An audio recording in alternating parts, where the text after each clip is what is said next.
ketika sudah masuk ke dalam peredaran darah manusia, nah pada peredaran darah manusia, sebagian sporozoid akan hancur oleh sel fagosit setelah setengah sampai 1 jam masuk.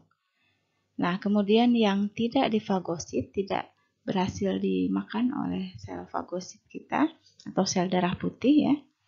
Nah, dia akan masuk ke dalam sel hati. Oke, jadi yang lolos tidak termakan oleh sel pertahanan tubuh manusia akan masuk ke dalam sel hati lalu berkembang biak. Nah, inilah yang pernah kita bahas ya, ini yang disebut skizogoni praeritrosit atau praeritrosit primer ya. Nah, inti dari parasit ini, Plasmodium ini akan membelah berulang-ulang hingga terbentuklah yang namanya skizon hati ya. Nah, atau skizon jaringan berbentuk bulat atau lonjong menjadi besar ya sampai 45 mikron. Nah, ini ini sporozoid ya. Ada gambarnya, ini sporozoid masuk ke dalam sel hati. Nah, kemudian dia membelah. Nah, ini kita lihat intinya yang merah ya. Asalnya kan sporozoid ini intinya merah satu. Kemudian pas masuk ke dalam sel hati, nah kemudian dia membelah menjadi banyak. Kita lihat yang merahnya banyak. Nah, pembelahan inti ini disertai pembelahan sitoplasma yang mengelilingi setiap inti hingga terbentuk beribu-ribu yang namanya merozoid ya. Merozoid berinti 2 ya dengan ukuran 1 sampai 1,8 mikron. Jadi kita kembali lihat gambar yang ini. Nah, pada sel hati ini ada bintik-bintik merah ya, itu adalah inti-inti yang telah membelah. Ini dinamakan dengan skizon. Nah, di dalamnya ini yang ada intinya itu adalah merozoid ya, yang jumlahnya sangat banyak. Oke. Nah, fase ini, fase membentuk skizon pada sel hati ini waktunya berbeda-beda antar bermacam-macam plasmodium. Jadi kan tadi kita ketahui ada 4 plasmodium ya spesiesnya. Nah, itu berbeda-beda waktunya untuk fase yang ini. Pada akhir praeritrosit, oke, ini pada akhir stadium ini ya, skizonnya akan pecah. Oke, pecah ya.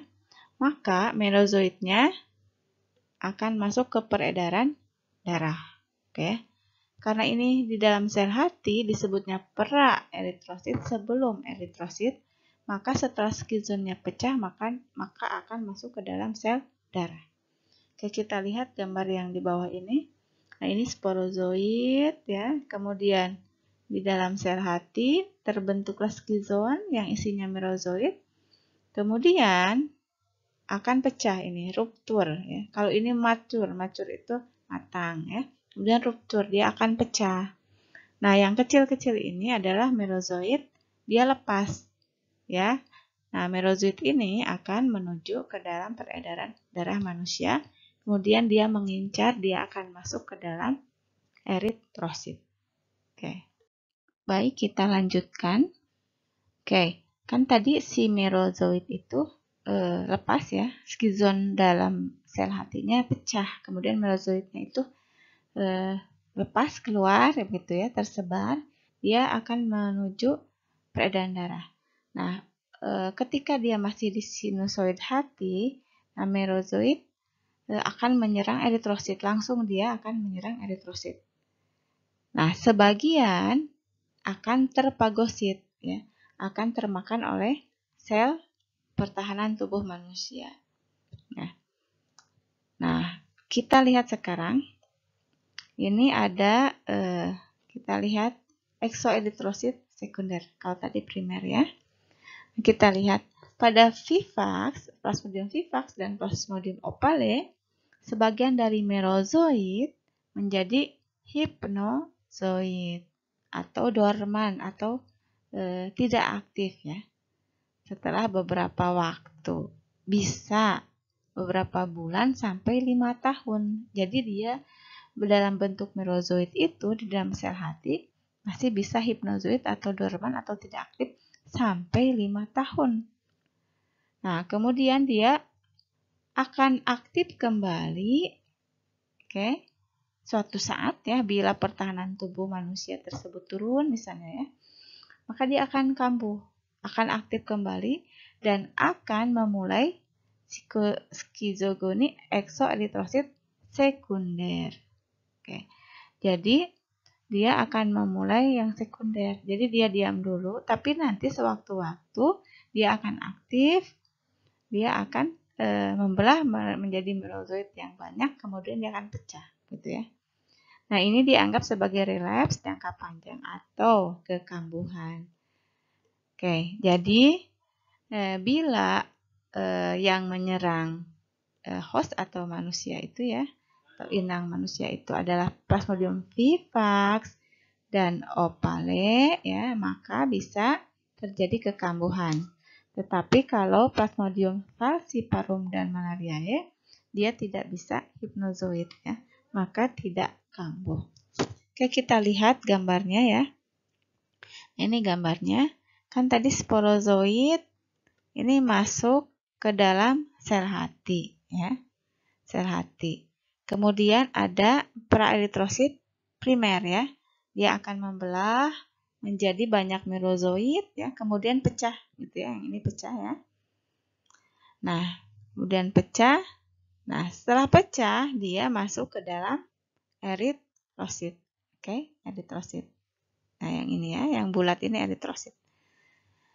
Tetapi kita bandingkan yang kiri ini yang primer, kemudian kita bandingkan dengan yang gambar yang kanan ini sekunder.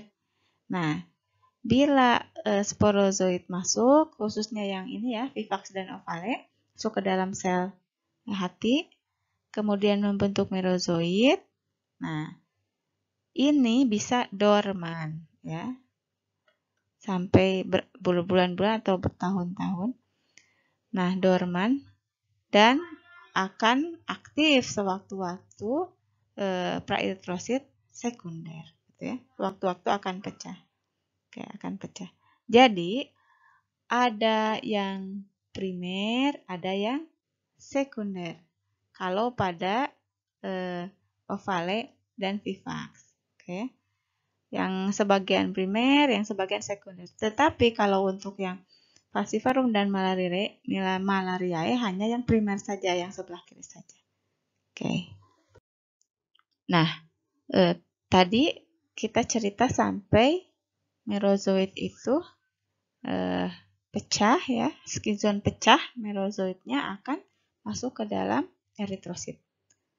Ini ya, merozoid dilepas oleh skizon jaringan sel hati akan menyerang eritrosit, maka selanjutnya terjadilah siklus pada eritrosit ya. Dan berkembang di dalam eritrosit dengan urutan stadium adalah, ya ini stadiumnya banyak ya ternyata yang di eritrosit itu.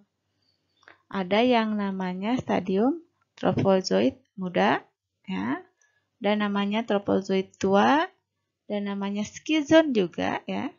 Ada yang namanya gametosit. Kita lihat di sini ada gambarnya. Nah, ini yang gambar ini ketika dia merozoid masuk ke dalam sel darah merah ya, eritrosit. Kemudian ini siklusnya ke atas membentuk trofozoid muda. Nah, ini atau disebut dengan ring form ya. Ring form itu berarti bentuk cincin ya. Karena mirip cincin bentuknya.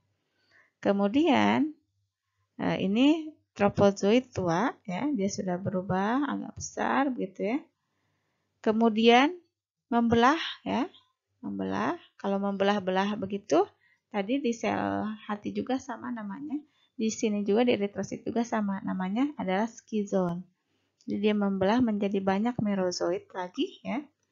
Nah, setelah banyak merozoid maka pecah lagi ya. Pecah lagi ke sini ya.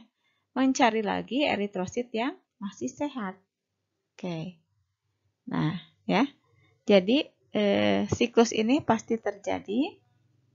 Pas merozoidnya sudah lepas, sudah pecah, masuk lagi ke eritrosit yang baru. Terus siklus seperti itu terjadi berulang-ulang setelah beberapa kali siklus ini, maka sebagian yang sudah beberapa kali siklus akan bisa membentuk yang namanya gametosit. Ya. Gamet jantan dan gamet betina. Oke.